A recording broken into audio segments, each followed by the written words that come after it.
My girlfriend Olivia said Rowan will always be part of my life. He is family. If you cannot accept that, Jack, then maybe you should not marry me, she said in front of both our families at dinner, while her ex-boyfriend sat at the head of the table smirking. So I said okay, stood up, and walked away from a $90,000 wedding. What happened next destroyed everything they thought they knew about modern relationships. My name is Jack.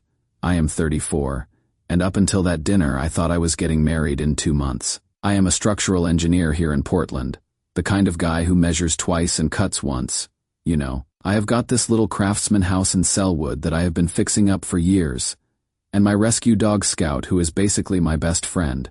Pretty boring life, but it was mine. My girlfriend Olivia, 32, works as a development manager for some local arts nonprofit. She is one of those people who just lights up a room when she walks in, articulate as anything, always talking about being emotionally evolved and how most people are stuck in outdated relationship models. Her family's got money, big progressive types from Lake Oswego who use therapy speak like, it is a second language. Here is where it gets complicated. Olivia has this ex-boyfriend named Rowan who she calls her best friend. This guy runs some podcast called Open Bonds about modern love and emotional fluidity or whatever. The thing that always bothered me was how he had a key to her parents' house and showed up to literally every family event. Every single one, birthday parties, holidays, casual Sunday dinners. When I asked Olivia about it early in our relationship, she said their connection transcended traditional boundaries, and that jealousy was just fear dressed up as love. I tried to be cool about it, I really did. But something always felt off. So Sunday night, we are having dinner at her parents' house. This sprawling place in Lake Oswego with more square footage than most people see in a lifetime. All reclaimed wood and floor-to-ceiling windows that probably cost more than my entire house. It is supposed to be a nice family dinner, my parents and hers, talking about engagement party plans and wedding details. Normal stuff. My mom brought homemade rolls. My dad's wearing his good shirt. Everyone's being extra polite. Then Rowan walks in. He doesn't knock, doesn't ring the doorbell, just uses his key and strolls into the dining room like he owns the place. We are all already halfway through the main course, and this guy just pulls out the chair at the head of the table and sits down. Not even an apology for being late. Olivia doesn't even blink, just lights up with this huge smile and says perfect timing like this was all choreographed. My parents exchanged this look. They are polite people, raised not to make scenes, but I can see my mom's jaw tighten and my dad's fork pause halfway to his mouth. They are trying to figure out what the hell is happening and why nobody else seems surprised. The conversation moves to engagement party planning, and my mom, bless her heart, asks this completely innocent question.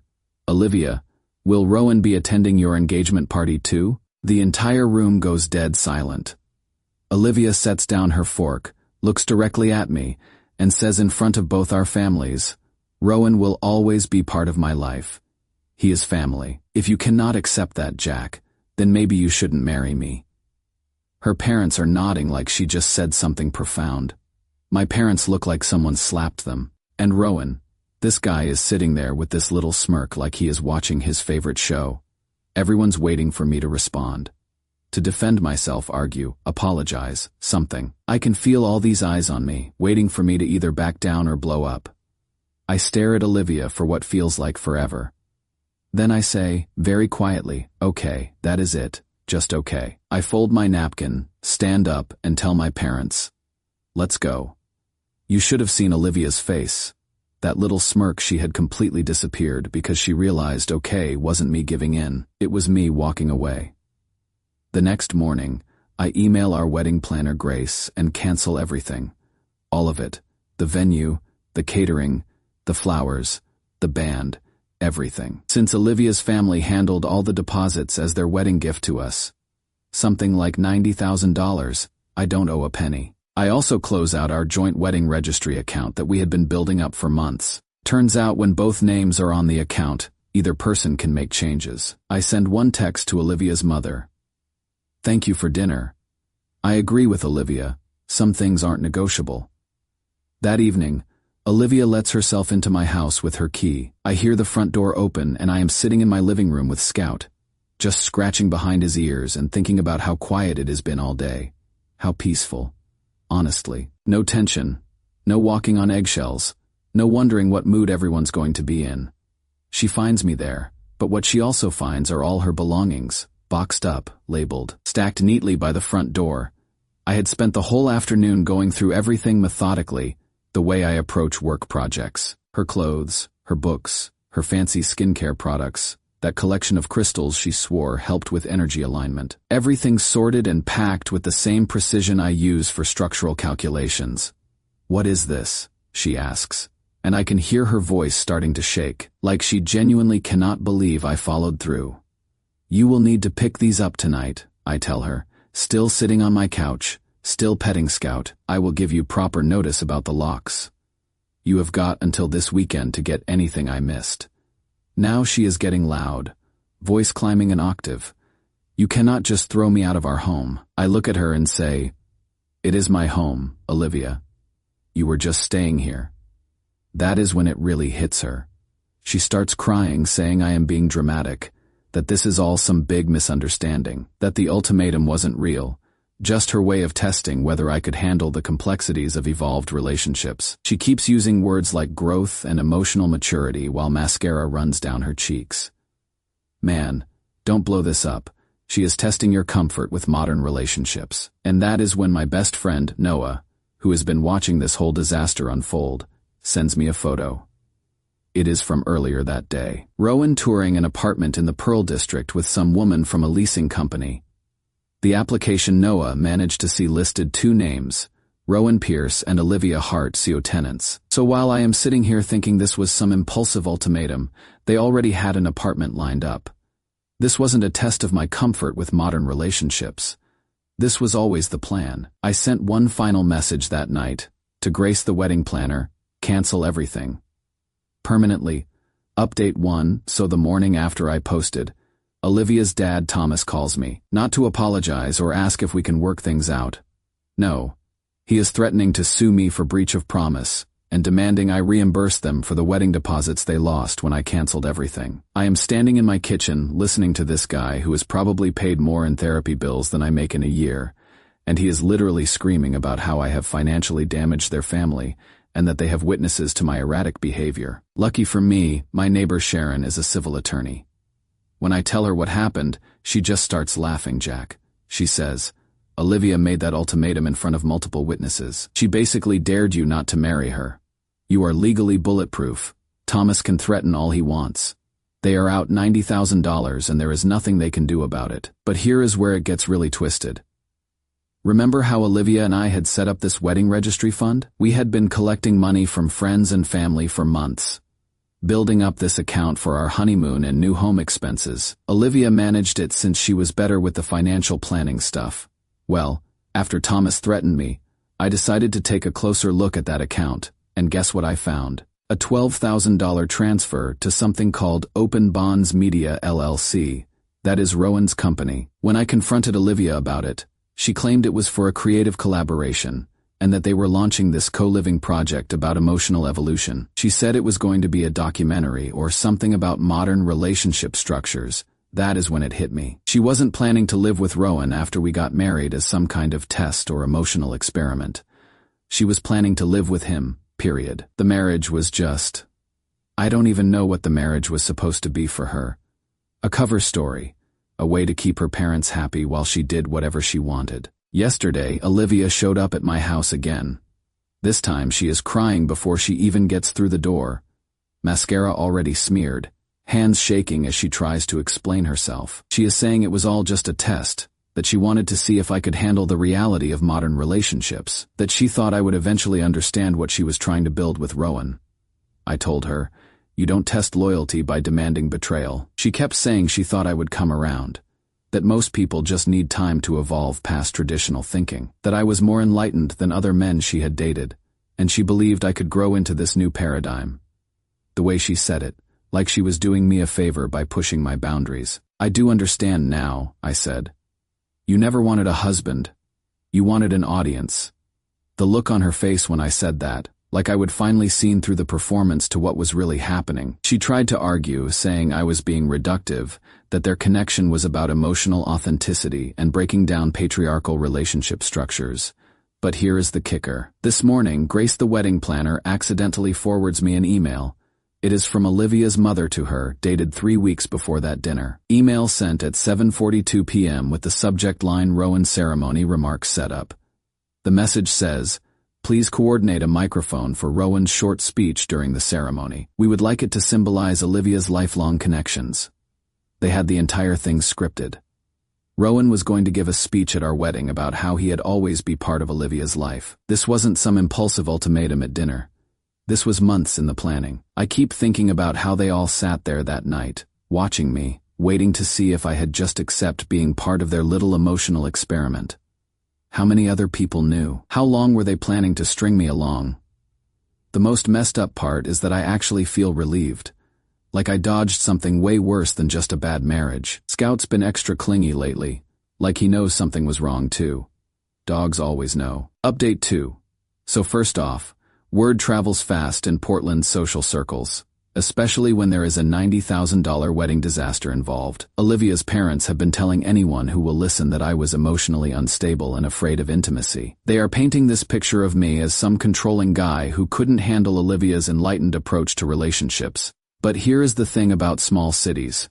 News travels both ways. People started asking questions about why the registry money went to Rowan's company and what exactly this co-living project was supposed to be. Turns out, when you are managing other people's charitable donations at a nonprofit and you are transferring money to your boyfriend's business, people get curious. Olivia got suspended from her job pending an investigation for financial misconduct. They are not saying she stole anything, but they want to make sure she kept her personal creative projects separate from the organization's money. Meanwhile, Rowan decided to fight back by releasing this podcast episode called Men with Fragile Boundaries. Spent 45 minutes talking about how traditional masculinity cannot handle evolved relationship structures, how some men need to own women instead of loving them. Never mentioned my name, but everyone knew who he was talking about.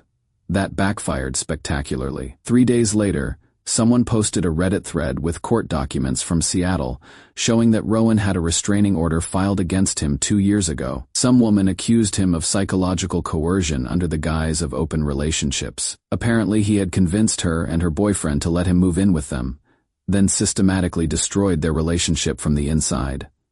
The sponsors dropped him overnight. Several episodes got flagged for violating community guidelines about harassment.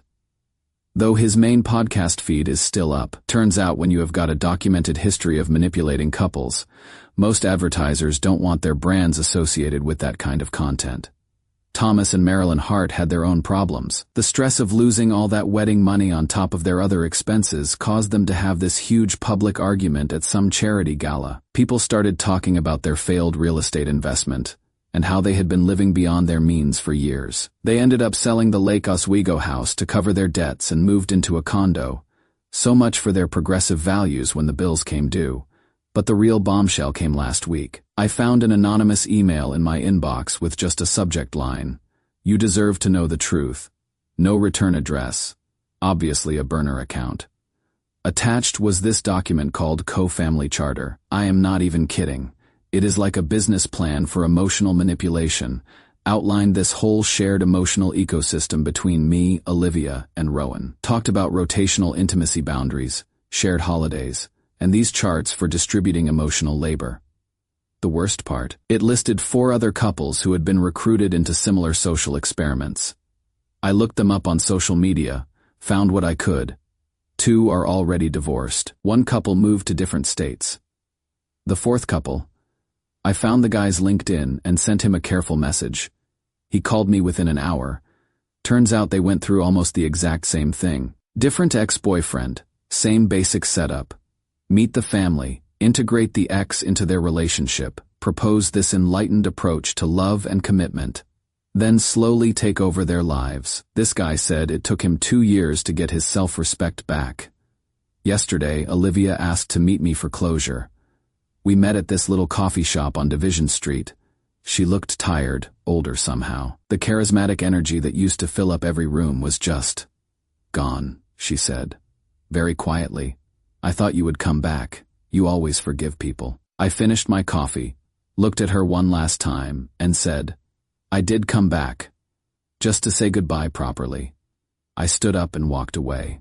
She didn't call after me. I think she finally understood that okay really did mean okay. Final update based on the messages I have been getting.